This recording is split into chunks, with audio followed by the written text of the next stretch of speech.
10 signes qui, selon moi, la psychocriminologie n'est probablement pas faite pour toi. Salut, moi je suis psychologue légal en Belgique, ce qui équivaut à la psychocriminologie en France, et je crée aussi du contenu pour toutes les personnes qui sont intéressées par ce métier, mais avant tout, laisse-moi te donner les 10 raisons qui, selon moi, indiquent que tu n'es pas faite pour la psychocriminologie. Si tu cherches à vivre des expériences sensationnelles, alors la psychocriminologie n'est pas faite pour toi.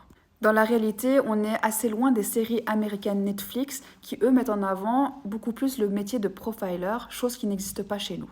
Alors attention, la psychocriminologie, c'est un métier très fascinant, mais c'est vrai qu'on n'a pas le même rythme que dans les fictions.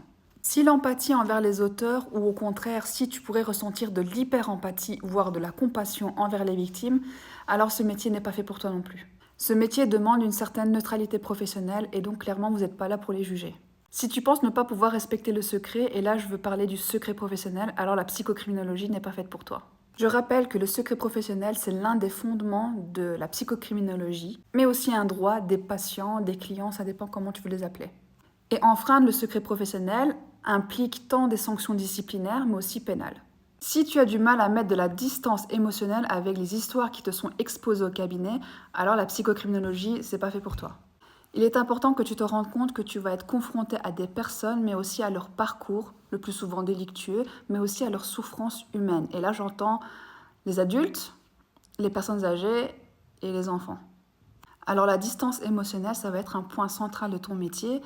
Et si tu peux pas, dis-toi bien que l'avantage, c'est que ce point peut être travaillé. Si t'es pas assez ouvert d'esprit, alors là, tu peux oublier la psychocriminologie. Ce métier demande de comprendre des actes, des comportements, voire même des pensées qui sont sûrement différents des vôtres. Et si vous êtes rigide là-dessus, vous ne pourrez pas comprendre tout le processus qui a mené au passage à l'acte. Et je profite de dire que comprendre n'est pas excuser. Mais tu ne pourras pas non plus instaurer une relation de confiance qui est important pour faire un travail de qualité avec ces personnes. Si tu as tendance à vouloir changer ou réparer les personnes, alors ce métier n'est pas fait pour toi. Tu vas vite te rendre compte qu'on ne peut pas vraiment changer les gens et de toute façon, tu vas t'épuiser émotionnellement à vouloir le faire. Si tu as une vision assez dichotomique de ce métier, c'est pas fait pour toi non plus. Ce métier, c'est pas les victimes d'un côté et les auteurs de l'autre, mais il y a toute une zone d'ombre dans l'esprit des uns et des autres avec lesquels tu vas devoir travailler. Si tu penses gagner beaucoup d'argent en faisant la psychocriminologie,